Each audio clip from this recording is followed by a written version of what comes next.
Welcome to the Retirement Made Easy podcast. I'm your host, Greg Gonzalez. My goal for the podcast is to help you live a better life in retirement by giving you the tools and information you need in a language that you can understand.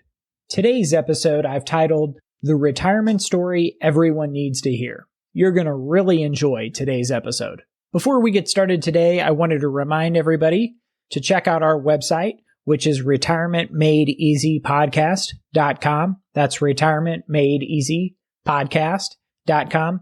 While you're on the website, you can check out my retirement secret sauce, as well as the 2020 tax guide. Both resources are free and you can download them right there online, as well as listen to previous podcasts. So check that out.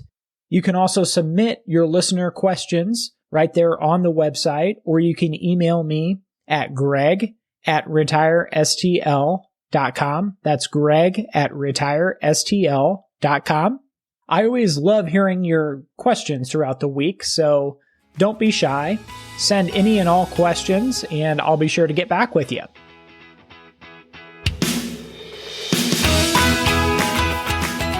All right, let's get started with today's episode. This is the retirement story that everyone needs to hear. What I wanted to do was put together a case study about a hypothetical retiree in the year 2020. And I'm going to use actual facts and figures to put this story together. That's so easy you'll be able to follow along and you'll be able to see what's ahead of them and what are the big challenges that this couple's going to face as they retire in the year 2020. So I first did some research so I knew what is the average age of someone who retires in the United States. So that's what I want my listeners to think about. What do you think is the average age of someone who retires in 2020? Do you think most people are waiting until 65 to claim Medicare? Or do you think the average age is somebody maybe in their late 50s, calling it quits a little early? And I'll give you a hint. For the last decade, this number has not changed. Okay, time's up. The average age of the American retiree in 2020 is age 62. And it has been for many, many years. And it will continue to be for many more years. The Social Security Administration tells us that 34% of people claim their benefit at age 62. It's the most popular age to claim your benefit. Now, that does not mean that for all those people, 62 is the optimal age to claim their benefit. What I'm saying is Social Security tells us that that's what they're doing. So let's picture the average couple in the United States that wants to retire this year in 2020. We know that they're probably 62 years old. If they're the average couple, they were probably born in 1958. We're going to assume that they turned 62 this year. So born in 1958, what we'll do is we'll look back at the most common baby names of babies who were born in 1958. And I did that. And for boys, the most common baby name in 1958 was Michael. And the most common girl name for a baby girl was Mary. So we'll call this couple, our 62-year-old couple, Michael and Mary. Okay, so we gave our nice couple names. We know when they were born. We know how old they are. We're going to only assume one more thing about them, and that is that they are both non-smokers. The Centers for Disease Control did a study in 2018 that showed that 14% of U.S. adults were smokers. So this assumption's not too far off base. So our happy 62-year-old non-smoking couple, Michael and Mary, are planning for the best years of their lives, their retirement years. And whenever you're planning for something this important, maybe it's a big vacation, maybe it's a journey, you need to know how long it's going to last. It makes planning a lot easier if you know how long the vacation's going to last. Then you know what to wear, what to pack, and how to plan ahead. It's the same with retirement. The only thing about retirement is no one has an expiration date on their birth certificate. So we have to use the best information that's available to us. So that's what I wanted to look at next is the experts call this a joint life expectancy, which means how long are Michael and Mary going to be around? How long are they going to live? And you can look at actuary tables. You can look at all this data. What you'll find is, on average, women outlive men by 5 years. So in our example, Mary statistically will outlive Michael. And our question is, at what age is Mary projected to pass away? The experts call this a joint life expectancy. So if they're 62 today, how long is their retirement projected to last? If you said 30 years or age 92, which is two ways of saying the same thing, then you would be correct. And again, the only assumption we made is that these two nice people are non-smokers and live in the United States. Now, if I was talking to Michael and Mary, and they were real people, and I told them, hey, statistically, you have a joint life expectancy of 30 years, meaning we've got to make sure that your retirement income lasts for 30 years. Michael and Mary are going to look at each other and say, there's no way Michael or Mary is going to be around at age 92. That's just not possible. Because when two 62-year-olds are thinking about how long they're going to be around, they think backwards instead of forwards. In other words, they look at their parents and their grandparents at how long they lived, and they can't imagine being around at age 92, or at least a lot of people think that way. But if I was talking to Michael and Mary, I would ask them one simple question. Do you think it's a safe bet to assume that people will continue to live longer in the future due to all these medical technologies and medical breakthroughs that are on the horizon? I think you'll find that the average couple, 62-year-old couple, will agree that there's a good chance that people will continue to live longer. Now, when you're thinking about yourself and maybe your spouse and your own life expectancy, I'm going to throw one more variable into the equation. And that is, I'm assuming for this study, this experiment that we're doing, that Michael and Mary are the average couple, which means they have access to average healthcare. Now, many of the people listening to this are way above average. Throughout your life, you have had access to top quality healthcare, so you can't consider yourself the average person. So in that scenario, you're going to be looking at a life expectancy even longer than 30 years or age 92. My great-grandmother passed away at 101. She had access to phenomenal healthcare her entire life. So it's entirely possible to live well beyond age 92. In this case, we're only talking about the average person out there. So Michael and Mary are planning for the next 30 years of their lives. They're assuming they're just average people, an average non-smoking couple. So they'll ask themselves, what has happened in the last 30 years that we can learn for the next 30 years? If history is any guide, and I'll argue it's the only guide we have, we can certainly find key takeaways from the last 30 years. Let's take a step back in time. So today, it's 2020, year 2020. So 30 years ago was 1990. What did 1990 look like? Do you remember? Do you know how much a postage stamp was in 1990? Do you know what a postage stamp costs today? A postage stamp in 1990 was 25 cents. Today, it's probably really underpriced because the Postal Service is losing billions of dollars a year, but it's 55 cents. Let's think back to how much wages have gone up in the last 30 years. So in 1990, think about what the minimum wage was or might have been. And think about what the minimum wage is today.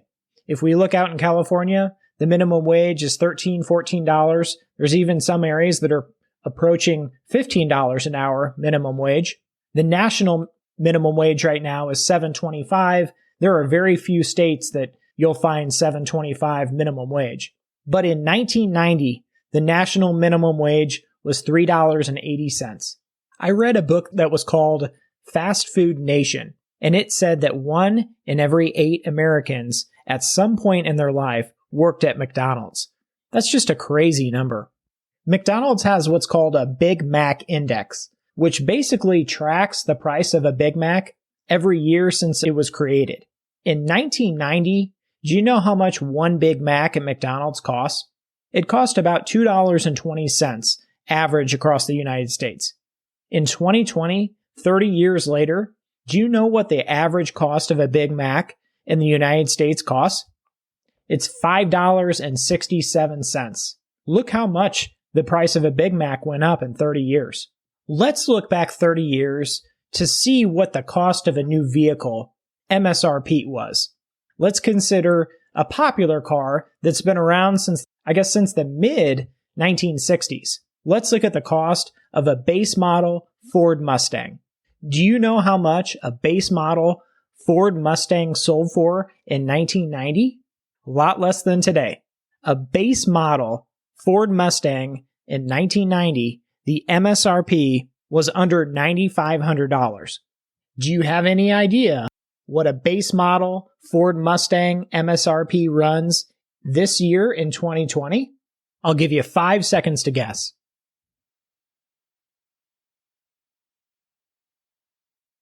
All right. If your guess was $26,395, you would be correct. And that is just the base model 2020 Ford Mustang. It only goes up from there. Let's look at one more cost 30 years ago versus today. Many retirees are concerned about the cost of healthcare expenses throughout their retirement. So why don't we look at the cost of Medicare Part B today versus 30 years ago in 1990. Medicare Part B every month starts at $144.60 in 2020, this year. It just went up from 2019. And that's where it starts. It's income-based.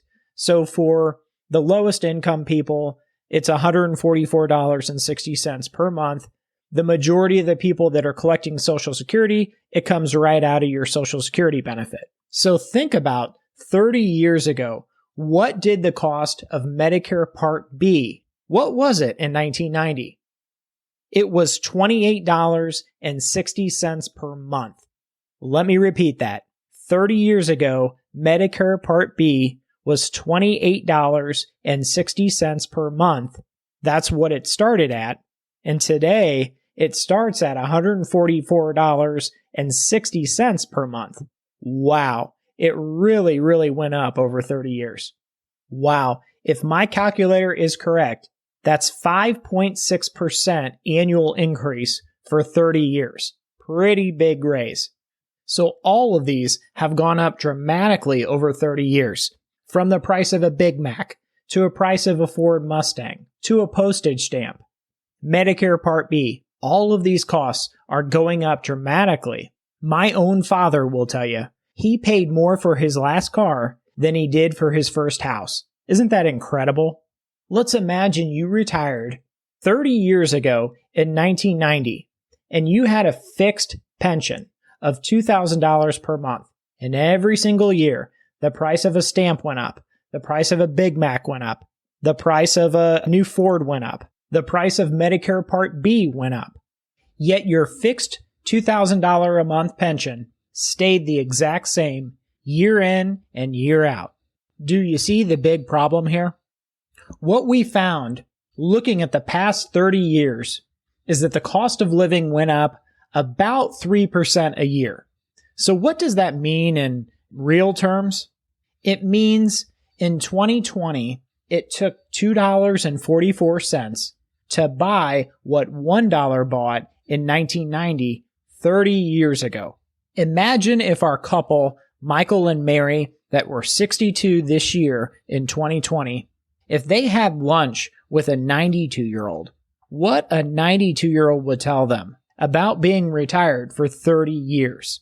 For those people that take a fixed income, a fixed monthly pension, into 30 years of rising living costs, do you see how dangerous that is? Any 92-year-old will tell you how much things change in 30 years. And ask any 92-year-old about Social Security and how much of a cost of living did they get over the last 30 years of receiving Social Security. I would bet that the 92-year-old would tell you Yes, their Social Security got raises, but not nearly enough. I would also bet that the 92-year-old would tell our nice couple, Michael and Mary, who are 62, that they should expect prices to double, if not triple, during their retirement over the next 30 years. That's one of the biggest challenges that Michael and Mary face over the next 30 years, is getting a lifestyle sustaining income which keeps up with the rising cost of living over the next 30 years of retirement. Ask anyone who retired 30 years ago on $50,000 with maybe a fixed pension and Social Security. They're in tough shape right now. $50,000 in 2020 is not $50,000 in 1990.